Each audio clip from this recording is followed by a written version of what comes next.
you have to dream. You have to dream, of course, one big dream at a time. Hello, kamusta kayo? Andito ulit tayo para makakuha ng tips and advices mula sa ating mga ninong.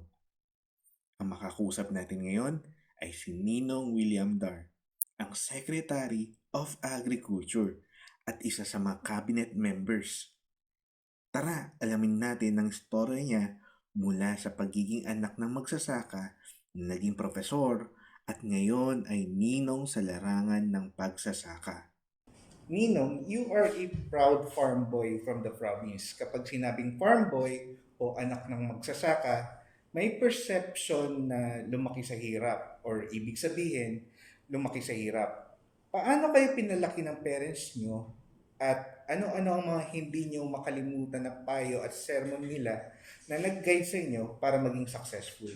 So ang tama po yun, farm boy tayo, lumaki sa hirap. Kasi ang mga parents ko talagang mahirap na small farmers.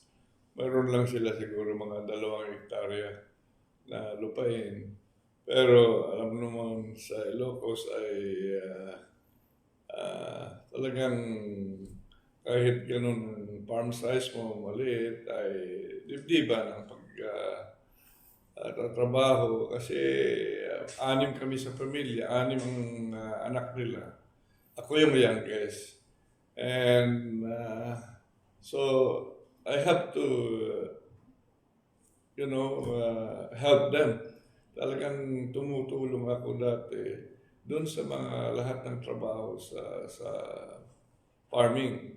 So, pagpastol ng kalabaw, early morning, you help them plow the field, harvesting and the like. So alam ko yung kahirapan at doon ako na nabigyan ng unang, challenge sa ating sarili. Paano ba kung ganito na lang tayo? So with the situation that we had, nangangarap tayo at pinapastol natin yung ating mga kalabaw.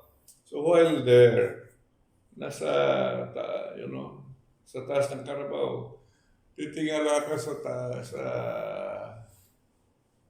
atmosphere, sabi mo, O Diyos, ano kaya, sana po,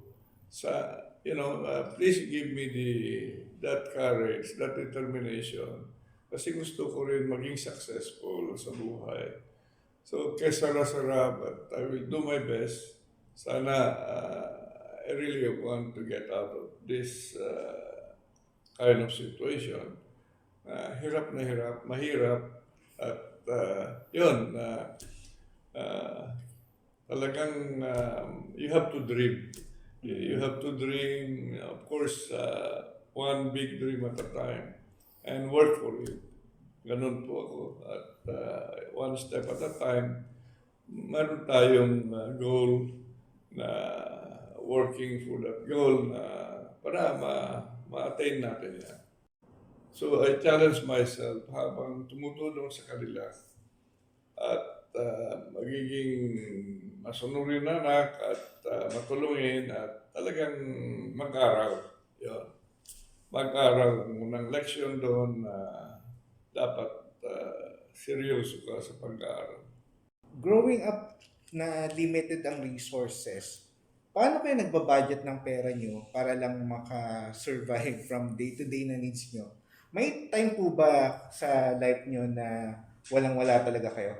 Tama yan, mayroon yan. So every weekend, ang ginagawa ko habang nag-aaral na, tumutulong din ako sa aking ina. Nagtitinda ng yung produkto sa farm namin, dinadala sa merkado. So ako, talagang nandyan Saturday, Sunday, nasa merkado kami, nagtitinda. May mga kamote, may mga mais, mga soybeans, lahat yan. So, doon sa aking ginagawa na ito, karamihan, ay mayroon akong baon the whole week. Of course, there are times na hindi naman normal yan. May mga bagyo, mga sakuna. So may panahon na kulang kapos ka sa iyong baon. Alam mo yun, nung nasa elementary ako, ang baon ko everyday is 10 centavos. Okay? Yung 5 centavos, ibibili ko ng saging. Yung 5 centavos, yung chocolate, yun, masarap na yun na ulam sa tanghali with the kanin. Ganun po kahirap ang buhay, pero yan, we have to persevere. Talagang determinasyon ang kailangan. Yun ang pangalawa. Yung gusto mo lalabas diyan sa poverty trap, then study hard. Bali, sino po sa magulang nyo yung nagtuturo ng budgeting? At ano po yung tinuturo po nila? Ang aking nanay ay doon siya, yung talagang treasurer ng pamilya.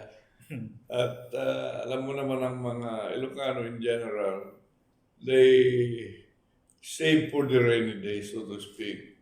Kasi mas lalo na rainy season na, panahon ng mga bagyo yan. At hindi naman lahat mayroon ka pang ibebenta galing sa farm. So you really have to save for the rainy day, so to speak.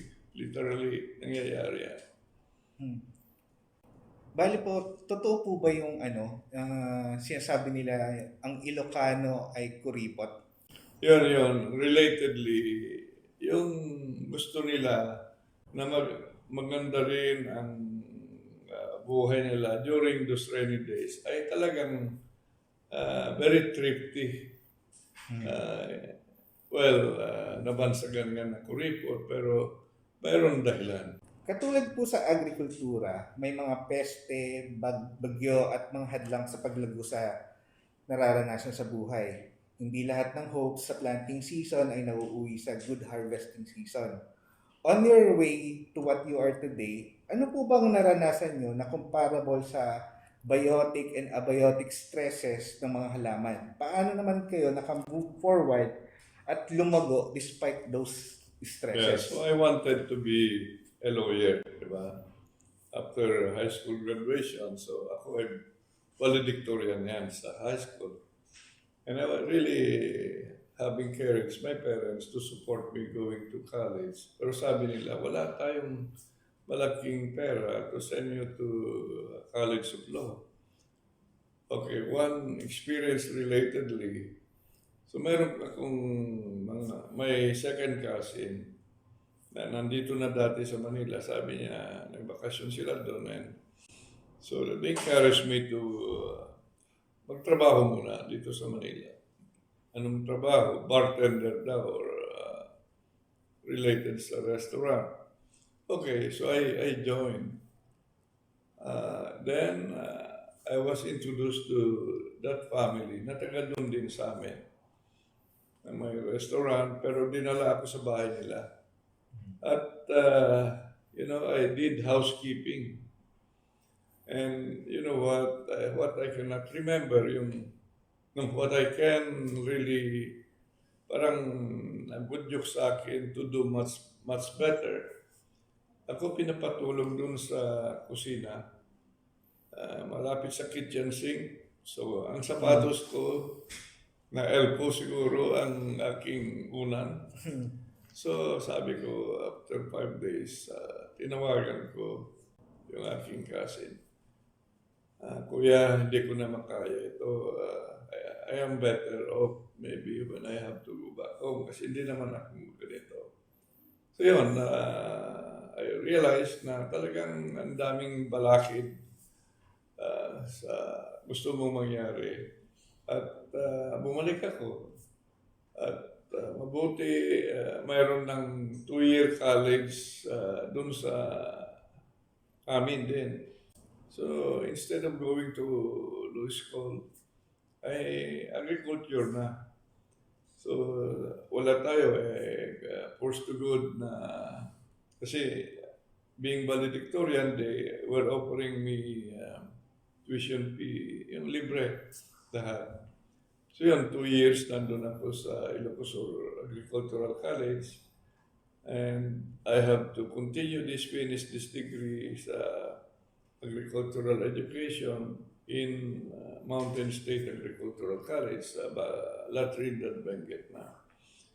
So, abang nandun ako, with my goal to really finish the degree, hindi pa ako nagka-girlfriend noon. Wala tayong interest na meron girlfriend. At pag-aral. Mabuti, nandun din, malapit dun sa school na yan, in Baguio, my uncle. So I stayed with them.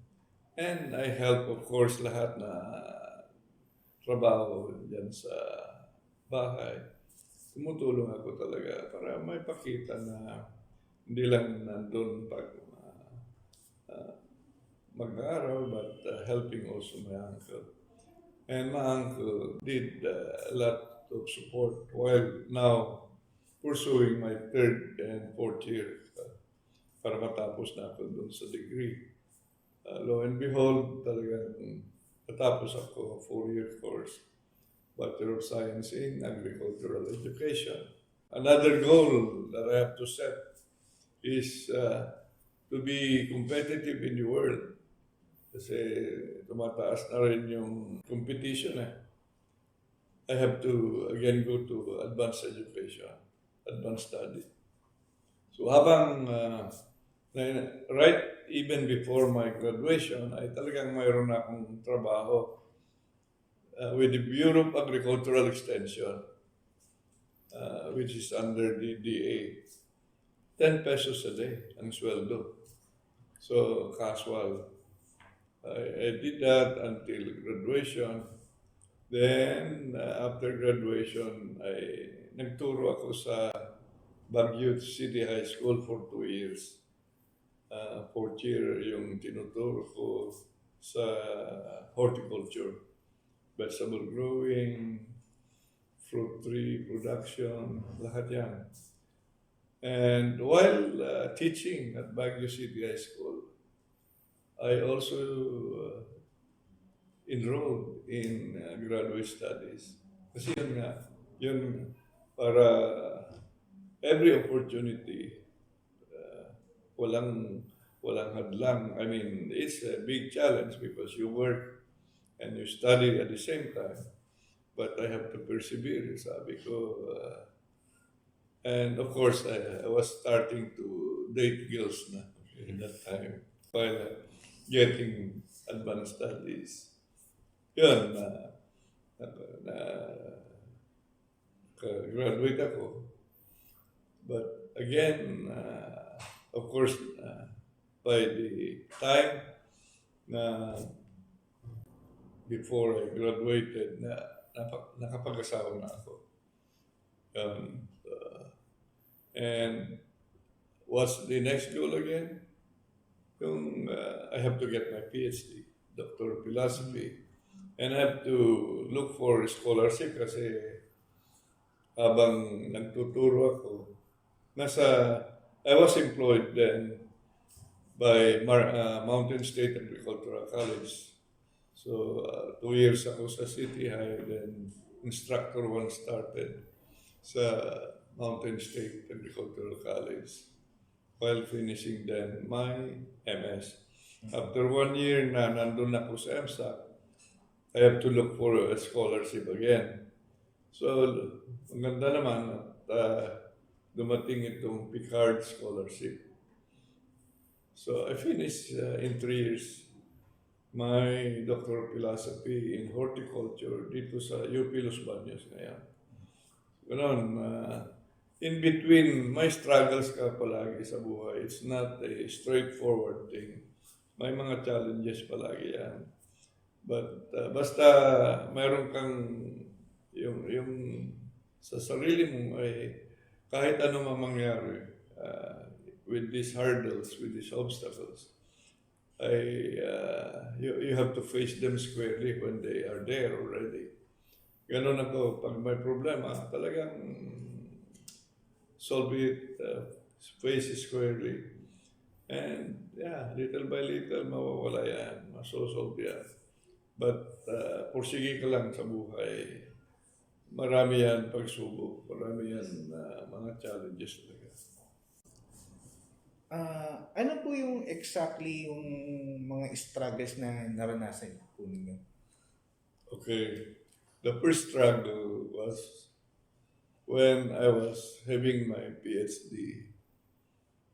Alam niyo, mayroon akong attack sa vertigo din. That time, vertigo, alam mo yan, hirap pag hindi na-manage early. So, after a while, that has been properly managed. I really have to go to a doctor and follow his regimen, his advice. Now, another challenge maybe I could mention yung that time already when I was, kasi nasa Mountain State Agricultural College na ako. And natapos ko itong PhD ng 3 years at the age of 27. Okay? Yun, siguro that time, I don't know if it is still the same today na ako yung youngest na graduate ng PhD sa Los Baños. So 27. I went back to the university and yeah, I'm shocked na convert yan ng Benguet State University. So, alam mo, bagong graduate with PhD, ang tingin mo sa sarili mo yung too idealistic ka, marami kang gustong gawin ng ganito here. To the point na without you knowing na marami ko na natatapakan. Yun ang isang challenge ko dun sa academe. Parang, too fast to be promoted, mga ganun na mga comments na, ang dami na kami, matatanda na kami dito, bakit hindi kami na-promote? So, phenomenal yung aking pag-angat. Kasi, mabilis talaga. And, so I was given responsibilities early enough and learning while doing yung management, you know. Maraming puna sa akin until I realized na I have to again reevaluate my position in terms of how I deal with my peers, co-teachers, co-professors, and realize that really while still pushing your engagement and your ideas with the college or university, ay hindi mo sila parang naiiwanan. So bring them together. Yan ang isang leksyon yan. Always see to it that na you are grounded there. At alam mo yung nangyayari. There is always politics in any environment. And that's how I learned early enough yung seeking the support of your peers, while you are introducing reforms in the university. So ganun, consultation, collaboration will be very important every step of the way. As you bring your ideas, your thoughts, how to scale this up in any setting for that matter. Since nabanggit niyo po na marami kayong naging goals, and syempre, just like yung mga business goals, may mga investment na hindi na po push through. Ano naman po yung exactly experience niyo po sa investment sa sarili or investment for the others na hindi natuloy? Okay, siguro nandun pa ako sa university, yun nga, phenomenal nga yung pagtaas ko sa academic rank. Even to the point na by the 15th year, I have reached the highest academic rank sa university, Professor 6 na. So, I realized,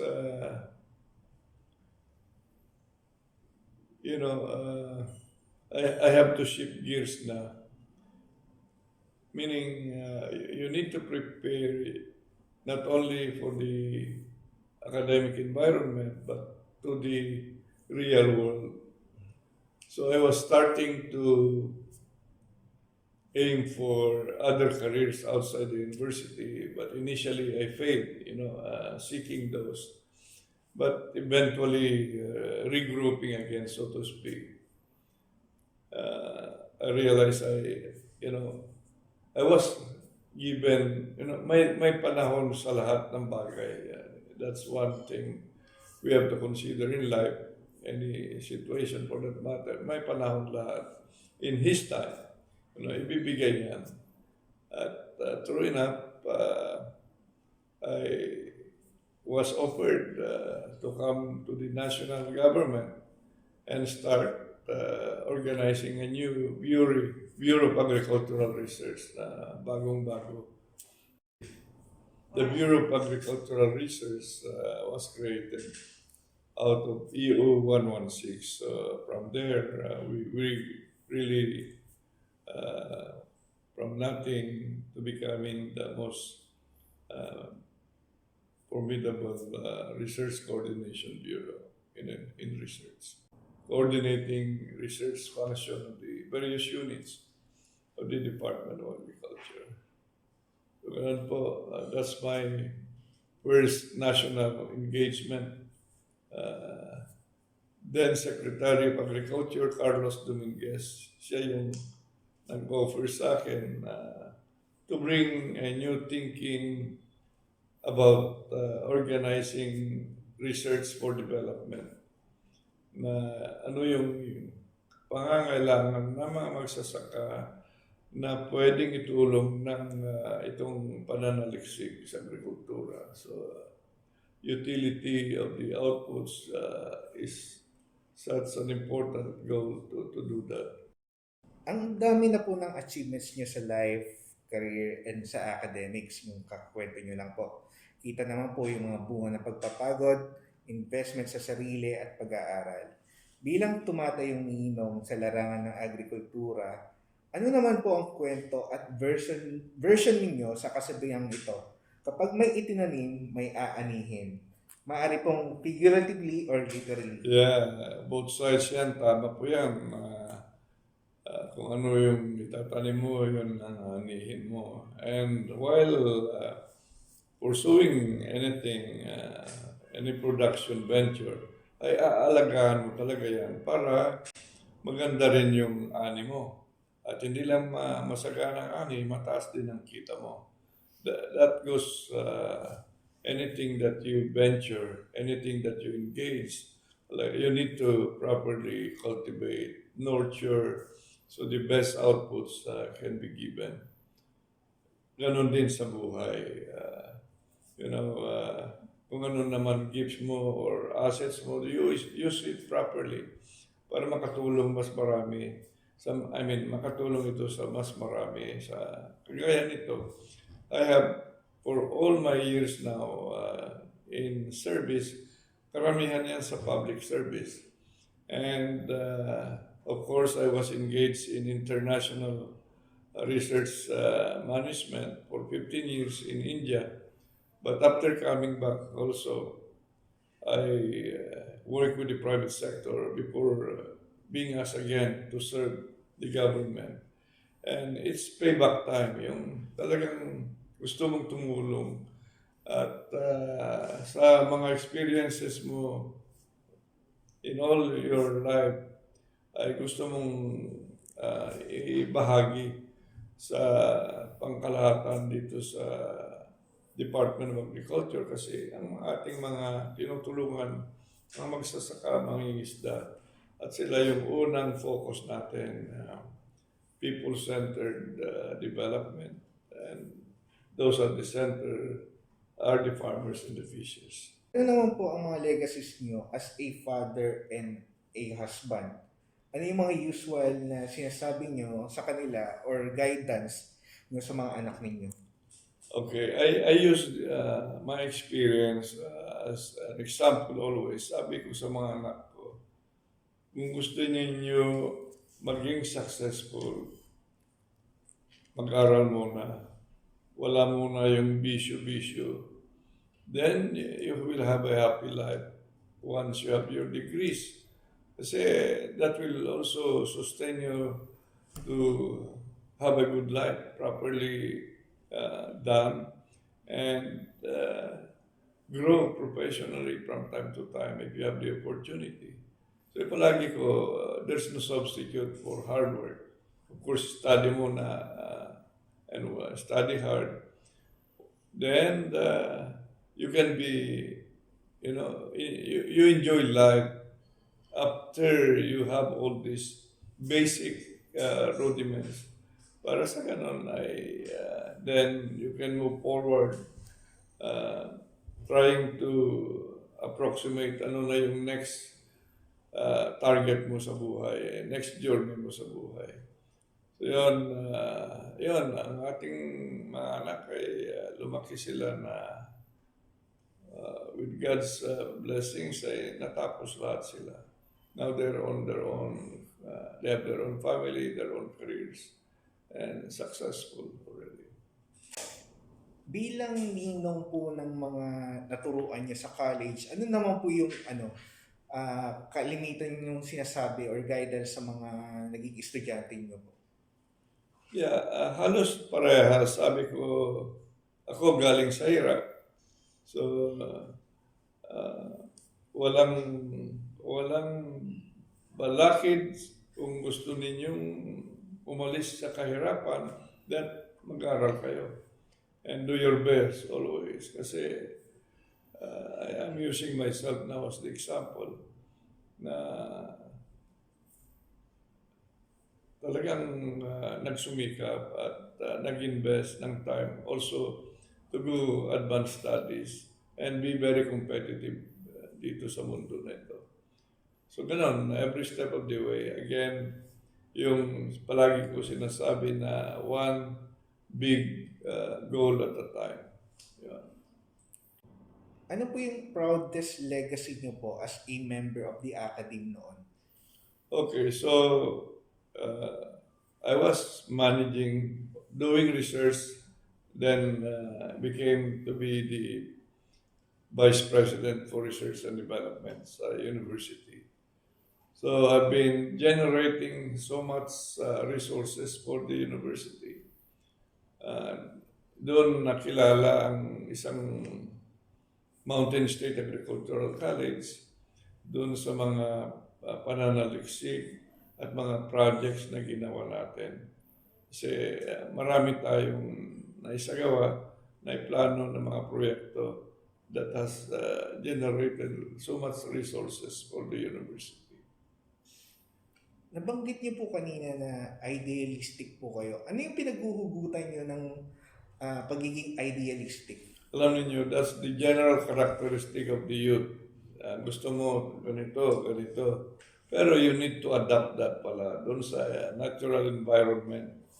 So adaptation of those ideals will take some time. You need marketing skills, consensus building, lahat yan. So you will learn that as you go up the ladder. How to build consensus every now and then. Say, I was forcing my way through kasi akala ko, okay, PhD na ako, sundan ninyo ako ganito. That's not the way to do it. That's a big lesson I learned. Today, may mga study sa average age ng isang magsasaka. It is sad na ang average ay 53. Discourage sa mga mas bata na mag-venture sa agriculture. Even without a government position, anong encouragement ang kailangan to bring younger generation sa pag-venture sa agrikultura? Yeah, let me give you the facts. Yung mga ating average age ng farmers ngayon ay nasa between 57 to 60. So, nandyan na, matatanda na ang ating mga magsasaka at mangingisda. And that's why nung I joined government, ay ang dami na natin in-institutionalize na programs para mahikayat natin yung ating mga kabataan na mag-engage sa agrikultura at mag-agribusiness. Kasi in due time, magre-retire na itong mga may edad na. So sino ang sasalo kung wala tayong mga younger generation to get interested in a big way dito sa pagsasaka at saka sa pagnenegosyo. Dami na, let me mention a number of these programs. Meron pala dun sa young farmers, meron kaming dito under ATI mga young farmers programs. Matagal na yan pero sustained over time. Meron din yung para mahikayat ang mga kabataan pag nanegosyo, kaya. Kaya is a loan program by ACP-CDA na magbigay ng pautang na walang interest, payable in 5 years. So depende dun sa project ng kabataan. Mayroon din mga grants yung for startups, walang hindi babayaran yung mga startups. So as you graduate, you have bigger investment level na pwede mong utangin sa one program to the next program. So may young youth challenge program yung this is set up by under the inspiration ni Senator Amy Marcos na siya na yung nagbigay ng pondo para mayroon a contest from provincial level to regional to national, bringing the best of ideas, ano yung gusto nilang products na i-develop in that period. At yun ang bibigyan ng mga recognition. And even after that recognition is given, pwede na silang umutang din in a bigger way dito sa ACPC. So yun, we are saying na agribusiness is one big opportunity to encourage the younger generation. And you have to make it possible na mayroon kang mga loans na interest-free na pwede nilang utangin para yung mga ideas nila ay gusto nilang para maisikato para nito. At your age po, hindi pa din kayo tumitigil sa pagserbisyo, lalo na sa topic na agriculture. Pero darating din ang time na hindi nakakayanin ng katawan ninyo. Katulad sa government, may transition period. Ano ang mga legacies nyo na gusto nyo manahin ng mga susunod na generation? And ano ang mga gagawin nyo pa to make this transition? Okay. Now itong last 2 years na, di ba? More than 2 years na ako dito sa second inning ko as Secretary for Department of Agriculture.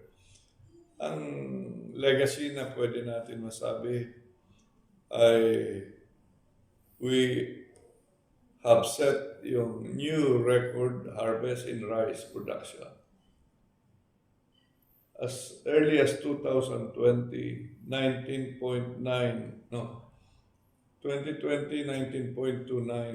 million metric tons was a new record. Eclipsed again by a newer record last year, 2021, 19.96 million metric tons. So, kaya pala, paangatin pa ang ani sa agrikultura, kagaya sa rice, na ang aming strategies anchored on technology and innovation and capacity building of the farmers. Yan. So, with other, of course, supporting mechanisms. Gusto ko yan dapat may pagpatuloy. At in spite of the challenges this year, because of the spiraling of agricultural prices, kagaya ng abono and other agricultural inputs, sana masustain pa rin whoever is the next leader of the Department of Agriculture itong technology and innovation-based as the center or the engine of growth in agriculture in general. We are seeing that happening in a number of commodities in crops. But it's a big challenge. Alam niyo, kung wala lang itong African swine fever, which is a problem that was already there when I arrived here for the second inning. And because this is parang pandemic din ito, 100 years old, starting from Africa, traveling to various continents of the world. Nakarating na dito noong 2019 at hanggang ngayon walang bakuna, even by the developed countries. So ang hirap sumpuin yung virus na yan. There are ways we could, but with the porosity of the borders we have, maraming dumadating na mga smuggled items. And yung tendency ng Pinoy na mayroon din ng gugulang. Yeah. So ang daming problema. Kung wala lang itong African swine fever, with the growth in the crop sector and the other subsectors of agriculture, we should have big strides or higher growth in Philippine agriculture. So ang gusto namin, we are preparing actually a transition plan to be given to whoever is the next leader of this department. Kung ano yung critical issues na titingnan niya. Kagaya itong dapat ang agrikultura hindi lang production ang titingnan mo, but the value chain system, the food systems in general. So, from pork to the table, something like that.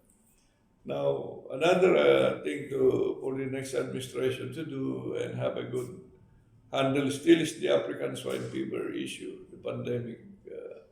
Kasi it has really badly affected yung hog industry. And starting this year, sizable resources now are being budgeted to stem out the African swine fever, at the same time repopulate the hog industry. Another burning issue would be itong effects of this global COVID-19 pandemic in terms of yung pagtataas na ng mga presyo ng agricultural inputs, dapat good handle. So personally, ako, I'm ready to go back to the private sector where I had an experience for 4 years, 5 years, before I was asked to join the department again. So they're ready to accept and transitioning maybe the next 6 to 10 years more of my productive life. I will still always be engaged in agriculture. Ano po yung last or message niyo po sa mga inaanak niyo po na nakikinig po sa inyo ngayon? Kaya kayo mga inaanak, ang buhay po ay roller coaster yan. Depende yan sa inyong gusto mangyari sa buhay. Kayo ay nandyan sa timon dapat. Kayo, do you like a cross to bear? Of course, every individual ay may cross yan na papasanin. Pero you can make that cross light or hard. So kayo, it's up to you, mga inaanak. But I'd rather, even this early, advise you mag-aral, walang substitute mayroon pag-aral, degree, because this world is very competitive. Of course, we struggle every step of the way. At the end of the day, study hard, get a good job, persevere, always go for advanced studies. Professionally, you need to network. Kasi ganun ang buhay, you need to have professional networking and always deliver the best in you in anything that you do. Ganun po, wala substitute yan. For me, again, highlighting galing ako sa hirap, pero nag-aral ako, nagpursige ako na makikompete. I went for advanced studies and here we are. Ako, hindi ko akalain na magiging sekretaryo ako ng kagawaran ng pagsasaka for the second time. So I really thank God for all His blessings, all this time, guiding me and directing my life. And yun nga, we always ask the divine intercession of the Lord, but ang sumatotal ay tayo rin ay we have to do that real hard work to attain what we want to attain. So ganun po mga inanak, trabaho, mag-aral at magpursige, have a career and help this country rise again. Ask Ninong ni Ginoong Typo Rights. Ninong Willie, kung ihahalin tulad niyo po ang sarili ninyo sa isang halaman, ano po kayo at bakit? Ako yung palay, rice. Diba? Kasi ang Pilipino is a rice-eating country. Ako yung gusto kong mapalago pa ang rice production sa ating bansa. Ask Ninong ni Kelina Celestiala. Ninong Willie, ano po ang paborito ninyong pagkain? Mga inanak, ang sarap ng pinakbet Ilocos. Ayun, number one. Saka dinengdeng. Mga Ilocano, gustong-gusto po yun. Vegetable-based diet. Ask Ninong ni Ginoong Typo Rights. Ninong Willie, may kinatatakutan po ba ang isang Secretary William Dar? Yung kinakatakutan ko lang ng Diyos. Kasi, of course, you have always to be under that kind of, environment na kinakatakutan natin palagi ang Diyos kasi dito sa world natin, dito sa mundo natin, if we don't have God as our guide always, ay maluloko ka dito sa mundo na ito. Daming mga challenges, maraming mga naluloko kapong tao. So always be ready to handle this situation. Ask Ninong ni Nerelyn Fabio. Ninong Willie, meron po ba kayong paboritong K-drama? Ano po ang inyong paboritong pamparelax? Ako, ang favorite ko palagi yung looking at every information that we have para magamit po dito sa agrikultura natin. So anything about new science output, new varieties, new technologies. So lahat po yun is really, yun ang interest ko, tinitignan yan from all sources. Magbasa po tayo. May mga nakuha tayong kwento, tips, and advices kay Ninong William Dar. Ano ang mga key takeaways nyo? Sana marami kayong natutunan. Bye!